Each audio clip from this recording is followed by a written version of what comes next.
Are you a real estate investor or property owner? And you're thinking as we go into 2025, what can you do to enhance your wealth? What steps can you take to improve your overall financial standing? Well, I have very good news for you. I'm going to get into 10 strategies that can be used to build wealth utilizing your property equity. You know, property equity within itself is one of the most underused assets that we can have being property owners. And I want to get into just a few of them as I was thinking about the 10 advantages or the 10 strategies or 10 benefits of utilizing property equity separate from property appreciation. So, one of the biggest things we got to understand, ladies and gentlemen, is that we've got to separate property appreciation from property value. What do I mean by that? Well, we want to take property equity and we want to convert it into cash. We want to take that cash and we want to add interest to that cash. We want to move it from interest in cash to larger cash reserves. And as we go from cash reserves, we want to create what? Cash flow. And then as we go from cash flow, we want to learn how do we create profit from the cash flow and the cash reserves. And then, ladies and gentlemen, the icing on the cake, the cherry on the dessert. Ladies and gentlemen, we want to learn how to create velocity of money. What does that mean? That means when your profit is being used to create more profit, and that profit is being used to create more profit, and so on and so forth, so that you're compounding and creating exponential wealth. All that can be created from learning how to separate property appreciation from cash reserves and following strategies and systems that will double cash reserves on demand, ladies and gentlemen, without market losses and without taxes, while at the same time doubling property equity value regardless of market conditions. So you can actually have a scenario where the appreciation of your property is falling, but the because you are reinvesting those dollars or leveraging those dollars in a strategic and wise systematic process, you're actually able to improve and grow your property equity value despite the fact that the property itself may be falling in value.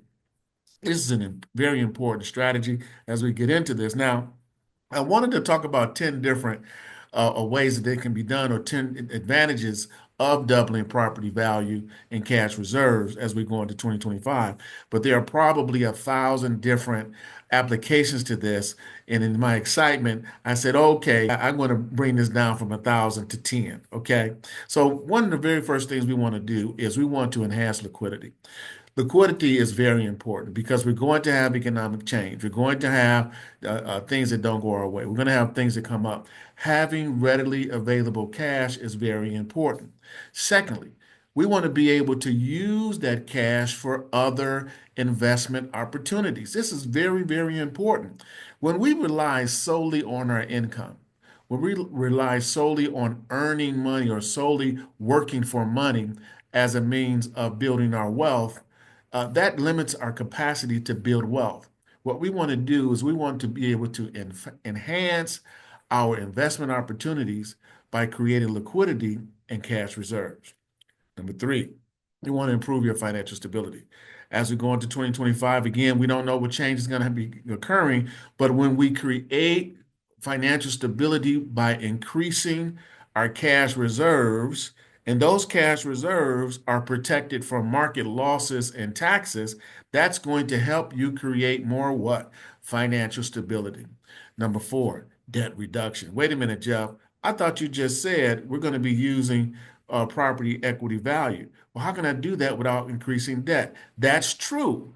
Well, I want you to take another look at this. When we are creating debt, but at the same time creating cash reserves, the cash reserves makes the debt irrelevant.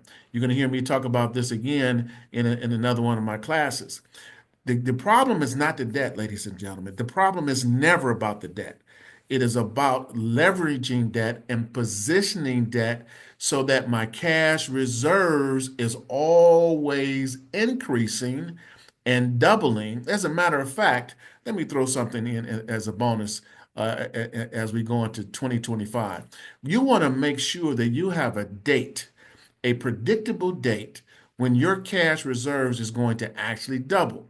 And again, we want to do that what? Without market losses, and we want to do that what? Without taxes. Number four, so when we talk about debt reduction, we want to create debt reduction from cash reserve accumulation, making the debt irrelevant. This is critical to understanding building wealth because if you are building debt and your debt is not growing faster than your cash reserves, and your cash reserves is not creating cash flow, you may be taking out debt for reinvestment, but your actual net profit is a negative number. Why? Because you're not creating cash reserves, profit, and velocity of money from that cash. That's far more important than anything else that you can do because creating cash to do those things create more cash. Number five, tax advantages. We want to make sure that we are implementing strategies to maximize our tax advantages. When you're utilizing this particular process, this particular system, because we're utilizing refinancing and HELOC, and when we talk with tax strategists to teach us how to structure that, you can literally end up improving your tax advantages. And that's what you want to do. Number six, you want to improve credit worthiness. Ladies and gentlemen, our net worth benefits by the creation of what? More cash reserves. Why? Because when it is done correctly, and we can add interest to those cash reserves, and then those cash reserves can demonstrate cash flow separate from earned income, separate from a tenant. That gives you more economic power, and that can significantly increase your credit worthiness. Number seven, protecting against market losses. This is critical, ladies and gentlemen. I'm not here to give you investment advice. I'm not trying to tell you how to structure your stocks or whatever, but you must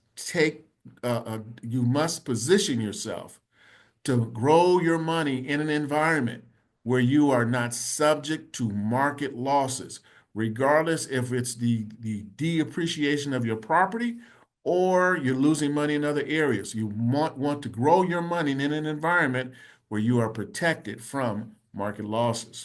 Number eight, the ability to self-finance. Ladies and gentlemen, do you know how powerful it is when you can go to a car dealership and you have your own finances, and instead of you in a typical situation where you maybe do your car financing over a 5 year period, and then you've paid that loan for 5 years, you have the vehicle, or maybe you don't, maybe you have a trade-in, but that 5 years of payments went to the bank. How much of that money did you get in return? Absolutely nothing. What if you knew a way to self-finance, ladies and gentlemen, so that when you purchased something like a car or a property or business, that you do your own financing where you're making payments to yourself and making a profit on that money, and where you are actually creating a self-funding and recycling process where you're benefiting from the expense of that debt and profiting from it at the same time. Ladies and gentlemen, we've got to learn how to self-finance as we move into 2025. Number nine, flexibility for transaction. Listen, there's nothing more powerful than having cash reserves and being able to accomplish multiple things at the same time. Why? Because I have cash reserves. And when it is structured properly, that cash reserves can create cash flow. And that cash flow can be used to accomplish or to be able to transact a variety of financial transactions at the same time. For example, maybe again, you're funding college and you're going to buy a car. Well, you can create two separate cash flows to accomplish both financial objectives at the same time and create a profit on both of those transactions. This is how we want to be thinking going into 2025. Number 10, legacy building.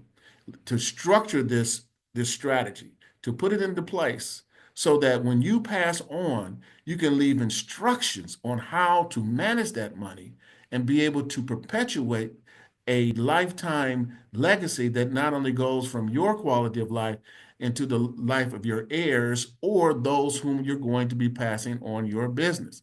This is so powerful when you have cash reserves with instructions. It makes the money last longer. You can even have requirements where you are requiring that your money be spent a specific kind of way, despite the fact that you've passed on. Ladies and gentlemen, we want to make sure as we go into 2025, we are looking at how can we double our property